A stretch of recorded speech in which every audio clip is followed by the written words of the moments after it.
Assalamualaikum warahmatullahi wabarakatuh. Perkenalkan, nama saya Ahmad Kurniawan. Di sini saya akan menjelaskan tentang game yang kami buat. Oke, di proyek ini kami membuat sebuah game sederhana berbasis terminal menggunakan bahasa C++. Konsepnya itu kayak game yang kami ambil dari game Maze atau yang biasa disebut labirin. Eh, Nah, di dalam tim, di dalam kelompok ini, saya kebagian mengerjakan bagian labirinnya, mulai dari bentuk mesh, sampai di mana sih mesh itu ditampilin di terminal gitu atau di render ke terminal. Baik, di sini saya akan ngejelasin pertama. Saya jelasin dulu soal struktur meshnya.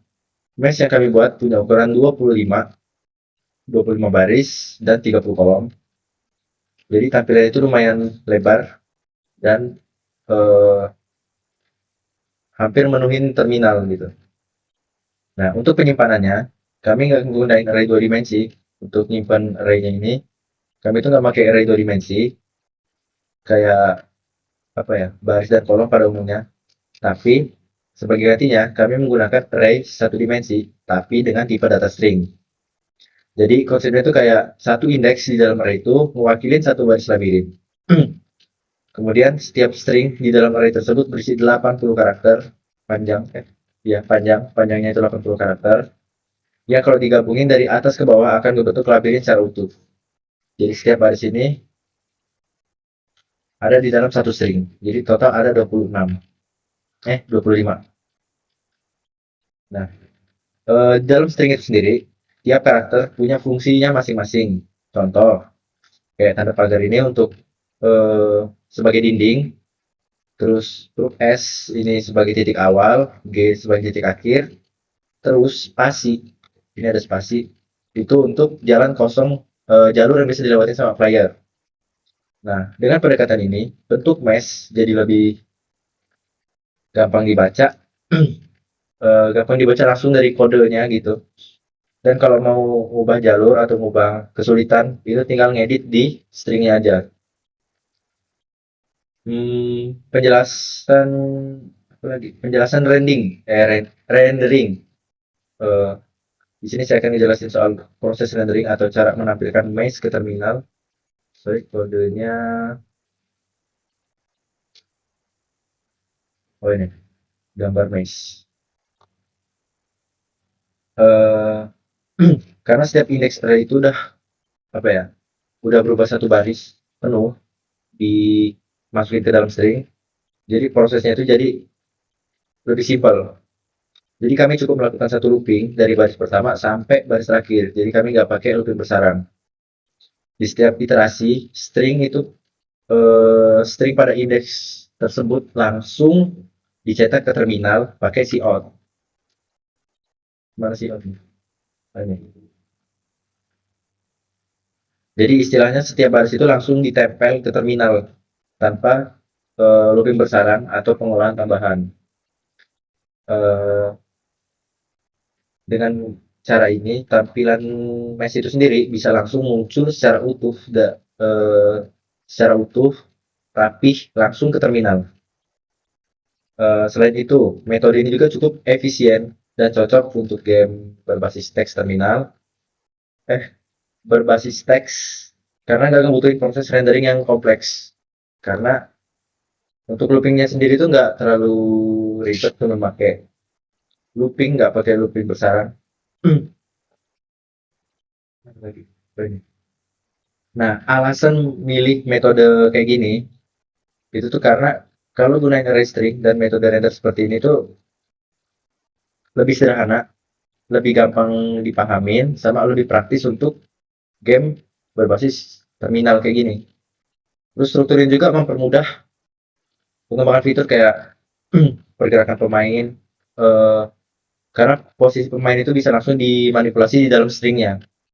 Selain itu, pendekatannya juga ngemudahin kita saat debugging. Karena apa sih? Karena kita itu bisa langsung eh, ngelihat bentuk labirin dari output terminalnya gitu. Melanjutkan dari progres saya sebelumnya, di sini saya merancang dan mengimplementasikan loading screen yang akan ditampilkan di terminal. Nah, tujuannya ada loading screen ini buat memberikan umpan balik kepada pemain, adanya proses inisialisasi dan pembuatan game gitu. Nah, meskipun game ini jalan di terminal, biar ada unsur game-game gamify-nya gitu. Nah, di loading screen itu pertama ada yang namanya text art berupa mikir kids, lalu ada yang namanya loading bar. Maaf, bentar. Nah, ini kodenya, contoh implementasinya. Nah,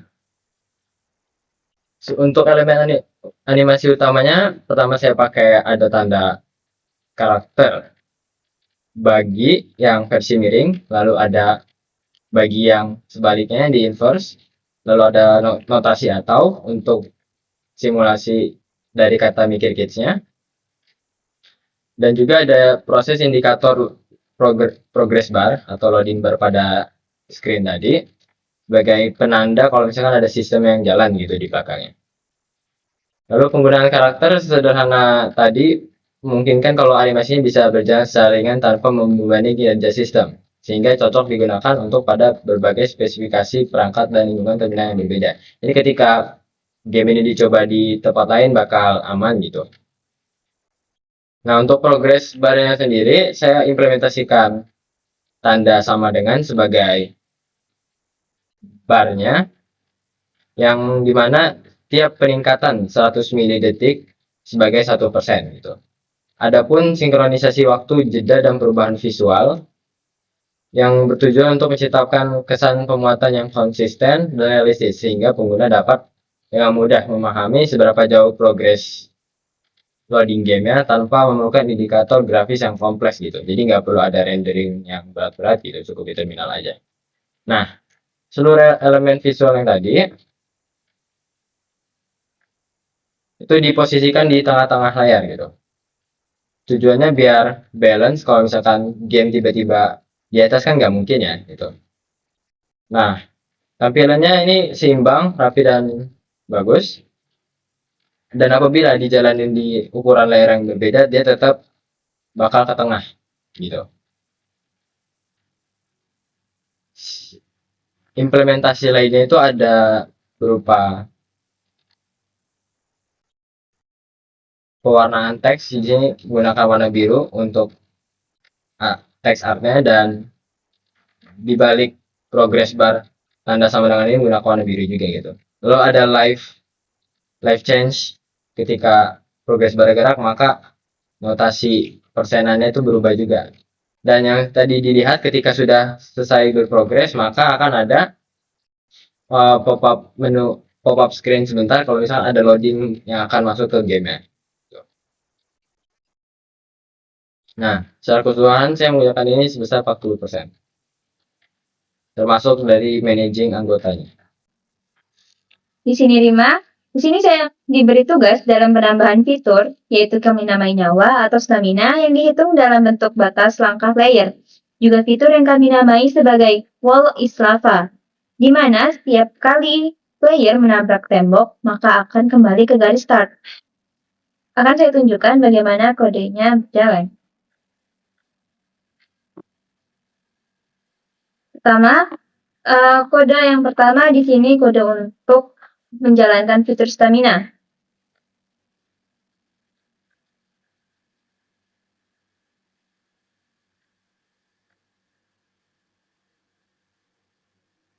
Di sini kita mendeklarasikan maksimal langkah dan langkah saat ini dalam bentuk integer. Selanjutnya,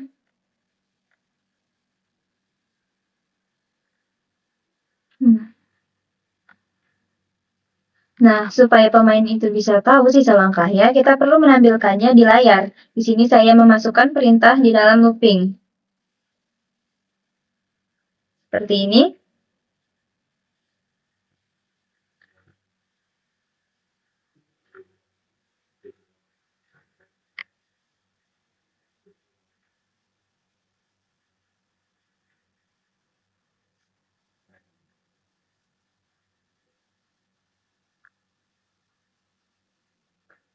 Setelah deklarasi variabel stamina dan tampilannya sudah dibuat, selanjutnya adalah section untuk mengurangi stamina tiap kali bergerak. Data ini kita tambahkan pada blok if is walkable.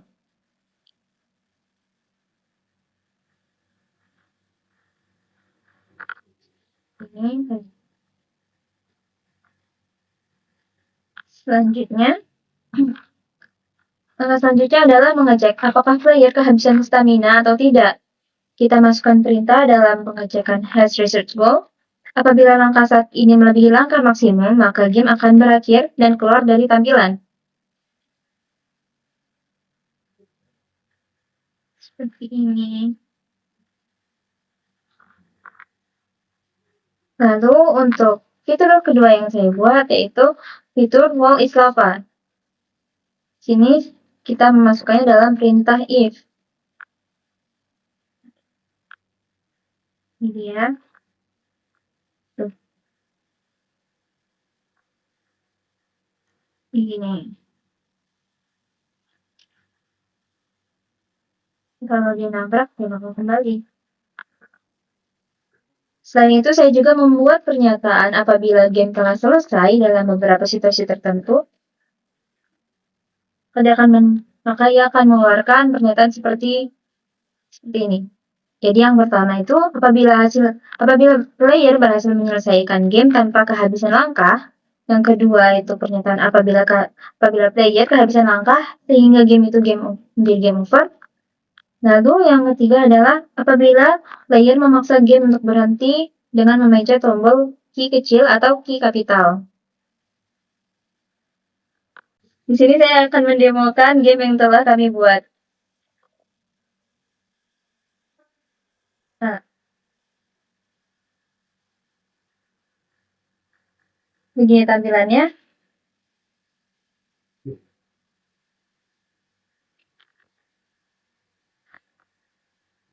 Kita namai mikir kit, karena kalau jalan harus dipikir ya kit.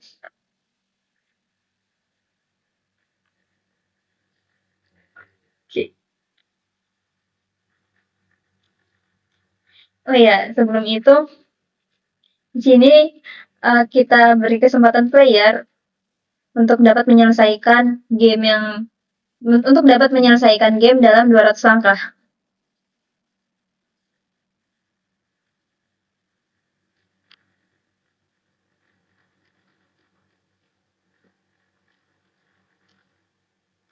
Nah, itu tadi barusan apabila saya menabrak tembok, dia akan kembali ke titik semula.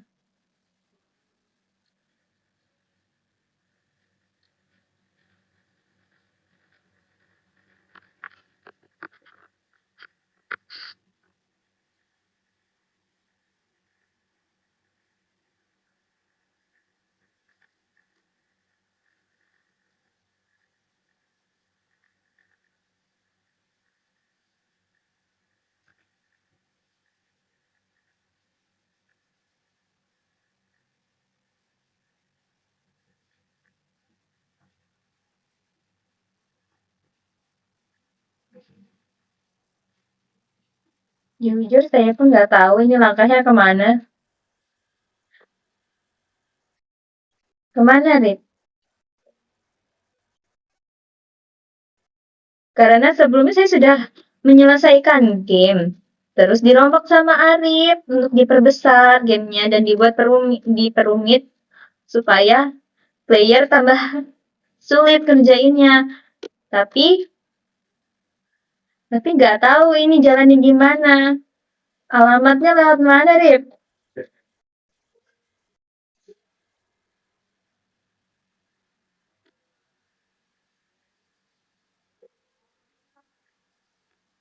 Oke. Dan saya kembali lagi ke titik semula karena menabrak tembok. Sedangkan langkah itu sisa tinggal 3, jadi ya udah habisin aja. Ya, yang capek ya. Kamu udah kehabisan tenaga tuh. Tuh apabila saya kehabisan langkah dan game belum selesai. Lalu kita akan kembali ke terminal. Apa namanya? Lalu kita akan keluar dari game dengan memencet tombol key. Cara sudah kembali. Baiklah. Sekian presentasi dan demo hasil game yang telah kami buat. Wassalamualaikum warahmatullahi wabarakatuh.